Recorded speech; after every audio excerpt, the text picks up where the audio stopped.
Welcome back to Sunday NFL Countdown and our quarterback-themed show. We already talked about Brett Favre and his heroics, but a lot of people are asking, is Tony Romo the next Brett Favre? There are some similarities in their games. I think Brett's greatest quality was his ability down inside the 25-yard line to throw the ball with some aggressiveness to make 7 points instead of 3 and kicking a field goal. Tony, very much the swashbuckler that Brett was at a young age, and I like those similarities. I also think that Tony's game is much more refined at a young age than Brett's was. I mean, Tony hasn't even started a whole season, but yet there's a long way to go to match the great Brett Favre. Well, as would anybody see that through. Come see us in Bristol sometime, will you? Tony Romo was the 9th starting quarterback for the Dallas Cowboys since Troy Aikman retired. He has a chance, based on early results, to be the most successful of that group, possibly earning a hefty new contract by season's end in the process. But being the starting quarterback of the Dallas Cowboys is hefty in itself. Our Ed Werder spoke with two men who ought to know, Roger Staubach and Troy Aikman, and one who wants to know, Tony Romo. Tony Romo is going to be a championship quarterback for the Cowboys, and the sky's the limit for him. I think he's a tremendous talent. He's going to be the quarterback here for a long time. He is going to be as good a quarterback as the Cowboys have had. Troy Aikman said it once, and I thought he hit it on the head. If you play well with this team, it's such a neat club and to be a part of, and a neat little fraternity, I guess, with some of these legends of the game. Tony Romo was working to prove that one day number 9 might deserve a place between number 8 and number 12 in the legacy of Dallas Cowboys quarterbacks. Roger Staubach's daring style in the 1970s made the position into something transcendent. With his 2 Super Bowl victories, it gained iconic status. Continuing the tradition, Troy Aikman's unfailing accuracy stacked 3 more Super Bowl titles atop that. I'm glad I got drafted by Dallas, and I'm glad we had the success that we had, and I can't imagine having had even the same amount of success in another NFL city and having it be the same. I became part of other people's lives because being the Cowboy quarterback, and it was a lot of pressure, but it was good pressure, and there's a lot on a Cowboy quarterback. What's it like being a quarterback in Dallas when the team is winning? I mean, it's the greatest thing in the world. I literally would not leave my house during the weeks that we lost. You just didn't want to be seen.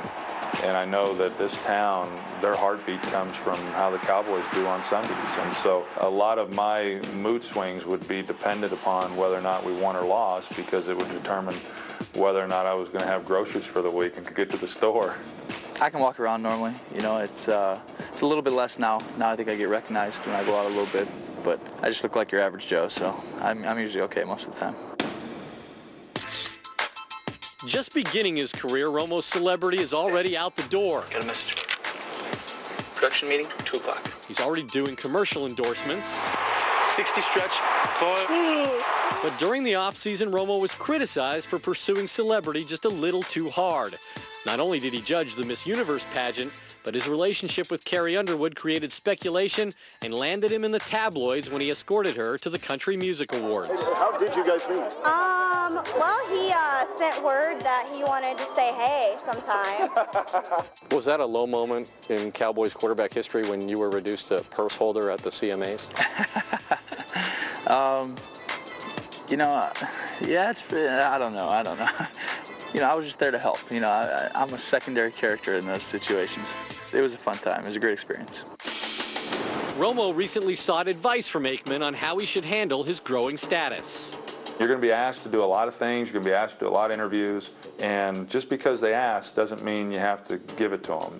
The thing that people don't realize is that I turn down 95% of things that I come up. But, you know, once in a great while when something comes up that seems fun, you know, hey, if I got nothing going on, I'll go do it. I was offered to do quite a few things. Some of them I did. Miss Universe, I don't remember being offered to do that. But you know, I wasn't single either. For me, someone who wasn't that interested in doing a lot of those different things and probably didn't take advantage of all the things that I could have, I still did a fair amount. I mean, I cut 2 memorable country albums. Lord knows I wish I could have those back. Well, Emmett, you certainly knew quite well with Troy, and Coach, you certainly knew Roger, and everybody feels like they know those guys. Emmett, what's it like to be a star for a team that wears the star on the helmet? You know, to be a star for a team that wears a star on the helmet, Troy Aikman probably got a lot of attention in Dallas and was probably the man, if not the biggest star in Dallas during our era. There was a time when Troy came home after a ball game one night and walked into his house. He was that big of a star where some couple ladies were found in his pool swimming because they wanted to be in Troy Aikman's swimming pool. They had ordered pizza and everything. Troy quickly called the cops, got them out of the pool, and they was all shipped out. And so when you're a star in Dallas, people want to get so close to you, they just want to be a part of your life, some kind of way, shape, or form. And I like Tony Romo, but the only great thing I think he's off to right now is getting a huge fat contract from the Dallas Cowboys.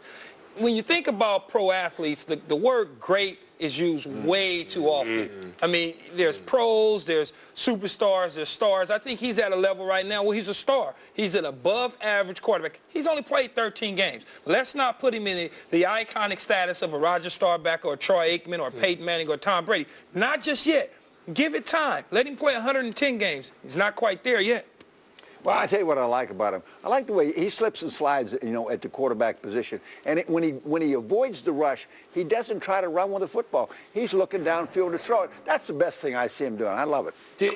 So does he have a chance to be a outstanding player for the Cowboys? Boom, I think he's got everything in front of him. He's got a good supporting cast. You know, I think that his offensive line, you know, you talk XO, they love him because he doesn't make them make every block.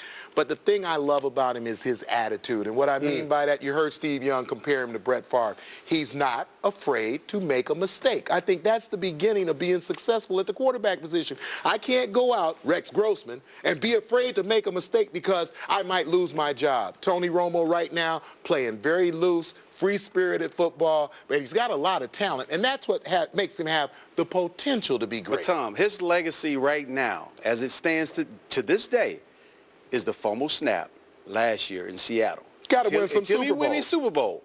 He won't be considered like a Troy Aikman or Roger Staubach. He would always be compared to the legends of Dallas, Texas, and the Dallas Cowboys. But he has a chance to wipe that under the rug. What happened to Dandy Don? Huh? What happened to Dandy Don? Dandy Don? We left lives him out. Quiet. No, Dandy Don. That's Dandy Don Meredith was a fine player. That's your era. That's my That's your era. George Blanda played with TJ. Maybe Mort can uncover that. Mort, Dandy, Tony Romo, what's up with that? Well, listen, he makes $1.5 million this year. As you know, he's a free agent at the end of the season. There's nothing imminent going on between him and the club as far as a new contract. 14th start. I think if he gets to his 16th start, basically a season's worth, I think talks will heat up between Jerry Jones, the owner, and his agents, Ken Kramer and Tom Condon. The thing about it is, hey, if they don't get him signed, I really believe ultimately this guy will get more than $30 million guaranteed money, which is what Jamarcus Russell got as the top pick in this year's draft. Not bad for an undrafted free agent from Eastern Illinois, Boone. No, not bad. And the reason that Brett Favre is interesting, Reddy grew up watching Favre in Wisconsin. Favre is hero, like for so many. All right, who's our hero?